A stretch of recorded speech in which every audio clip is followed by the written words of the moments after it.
Hey everybody, welcome back to my channel.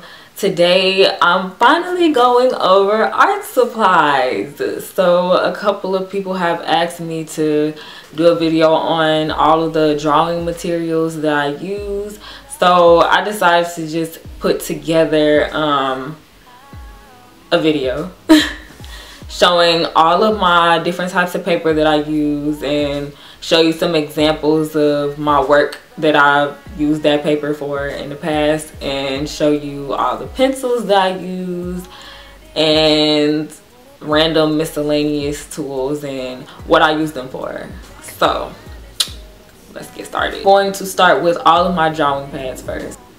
My number one favorite drawing pad is my Strathmore gray, well, toned gray drawing pad. So this is the drawing pad that I use the most because I typically use color pencil, and to me color pencil pops so beautifully against this gray paper. If you've seen any of my work from the past, then you know I've drawn Nas on this paper, I drew Justin Bieber on this paper, I recently drew Michael Jackson on this paper. So this is my favorite paper to use for color pencil. Also, when I use color pencil, I do like for my paper to be slightly toothy rather than like really smooth. I know most people like to have a smooth surface for color pencil because it helps them blend better, but I'm like an amazing blender, so I prefer the graininess. And this paper is kind of like a combination of both. Like I feel like it's kind of smooth but also grainy at the same time. It didn't fill out. So the next drawing pad I'm going to show you is something I started using way back when I was a beginner in 2013, and that is my Strathmore, I believe it's Strathmore smooth vellum Bristol paper. And it's thick, you know, this is not paper that I can roll and put in a tube if I wanted to ship it. It appears to be white, but it is not. It's off-white, slightly off-white. I use this mostly just for color pencil. When I first got it, I was using graphite on it, and honestly I like my graphite to be on a grainier paper as well as my color pencil. So this was like too smooth to me. I didn't like it. I really don't like smooth paper, I guess. It's cool. I've used this in the past to draw my own self-portrait, to draw Beyonce as Wonder Woman and Nicki Minaj as Superwoman. And my favorite piece ever that I've done on this paper was my Bob and Damian Marley portrait, which sold for $2,200, by the way. So the next paper I'm going to show you is actually the first kind of paper I ever purchased when I started drawing, you know, after I got past the computer paper phase. Strathmore's just regular drawing paper. This is the 300 series. I think I actually started out, I don't know what series I started out with. The small one that had the brown cover, but yeah. This paper is off-white. It has a little tooth to it, not a whole lot but a little bit, and I like to use this paper for graphite drawings and charcoal drawings. I have used this paper in the past for color pencil, like when I drew Aaliyah, but really since then I've decided that I don't really like this paper much for oh, and when I drew Laurent. But yeah, since then I've decided I don't really like this paper for color pencil. It is thin, like it's rollable.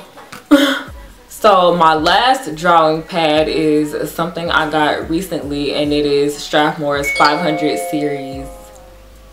Strathmore's 500 series charcoal paper. So I've been like practicing sketches on it, so that's what that is. But yeah, this is the toothiest of paper ever.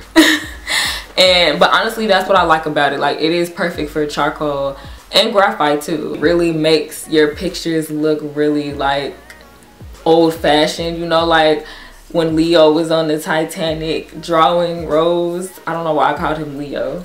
When Jack was on the Titanic drawing Rose, it looks like really old-fashioned like that, and I like it. I like how dark the charcoal shows up on it. I use that paper already to draw a portrait of G-Eazy, and I also drew my boobs on that paper. So now let's get into pencils. I have some really old graphite pencils that I think I purchased them when I first started my art class in 2013, which is where I learned that I could actually draw. Like, I was actually kind of good at this shit. So I didn't know what to buy, of course, because I had never drawn before. I just went into the art store and just got whatever looked good. So I have some Generals graphite pencils. When I draw, I typically just use one pencil, and that's like a 2B, and I just shade lighter or heavier, you know, where I need to, and use charcoal over that on the really dark spots. But for the most part, I just draw with one pencil.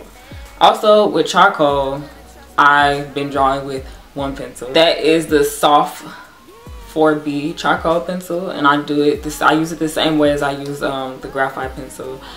But I'm about to start work on some tiny sketches. I'm practicing tiny sketches in charcoal and graphite right now, so I think for that I'm gonna like practice using some of the other pencils. For color pencils, do I really need to tell you what kind of pencils I use? For color pencils, I use the 150 sets of Prismacolor Premier color pencils. These are the only color pencils I have ever used. So, and they have been working pretty good for me, I think. So I don't think I need to try anything else right now. You know, if it's not broken, don't fix it. And people ask me all the time what I use to blend these color pencils. I don't have a blender that I use. I literally just blend with other color pencils. So yeah, I don't have a blender for these, and I can't suggest one because I've never used a blender for color pencils. This right here is just a mechanical pencil. I'm pretty sure it's Pentel. It's a 0.5, and this is what I use to like sketch all of my drawings and like, you know, the outlines, and also for the grids when I draw a grid. This right here is my handy dandy gel pen. I got this a few months ago. To like, you know, highlight some stuff in my color pencil portrait. So I don't use it like super often, but when I do use it, it works really good, you know, to hit those shiny parts in the eyeballs and under the you know, under the eye and on the lips and stuff, on the teeth. It works really well for stuff like that, especially on the gray paper.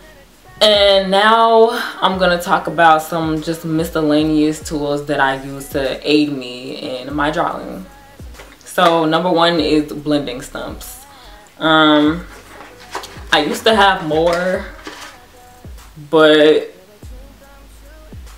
I don't know what happened to them. I had two that were bigger than this one, and I think two that were smaller than this one, but I pretty much just use this one now for everything, and I use it to blend. I use it to like darken charcoal. I use it to blend the charcoal with the lighter graphite, and yeah, I like that it picks up charcoal from other things that I do, and I can just like use it to sometimes shade stuff because there's already charcoal and graphite on it. So I love blending stumps. I need to get some more. This is a kneaded eraser. I have a whole lot of pieces to it, but because you know, you can just put it back together into one big piece. But yeah, this is, if you don't know what a kneaded eraser is, it's an eraser that kind of like collects what you erase on it, and you could like put it back down on the paper, and yeah, it doesn't like get smaller and smaller the more you use it. I've had this since 2013, so this is another one of my faves as far as art materials. So I use this with graphite and charcoal, just like with my blending stump. And I also use this to like for highlights, like in the hair mostly. When there's like lighter hair, I just like mold this, because you can mold it. I mold it into like this little thin thing and just the highlights in there. So And then of course I have my regular eraser, which I need to get a new one. I have a pencil sharpener which has 2 different sizes. One fits my regular graphite pencils and one fits my color pencils and charcoal pencils. Tissue, I haven't used tissue to blend in before today. I hadn't used tissue to blend in, I think, about 2 years, over a year for sure. So because, you know, I'm into that like grainy look. But I recently did a commission where I wanted to have a smooth look, so I used these to blend. So last but not least, I have my matte, final matte spray fixative. And this is what I spray on all of my drawings when I'm finished. It makes it so that when people touch it, it can't smudge. And it also gives it like a matte feel and look instead of a shiny one. So I was using the Prismacolor brand, but I ran out and they didn't have any more of that, so I just got this one. But yeah, it pretty much does the same job. Investing in a couple of more art materials this weekend. I'm actually waiting right now to get one of those pure white Canson drawing pads because I need that paper for a project that I plan on working on soon. And I'm also gonna invest in a Tough Stuff eraser so I can stop using my blending stuff for highlights, because that Tough Stuff eraser, man, I see people use that on their speed drawings on YouTube and it looks like way more better. Way more better. It looks way better. So I'm gonna invest in one of those for sure. That's all I use. I'm gonna put everything down in the description box, so in case you want to purchase something. Let me know what other art videos you would like to see from me. I want to do some more tutorials. But yeah, just let me know, okay? Thanks for watching. Bye. So I'm just gonna double click on my background layer and name it layer 1.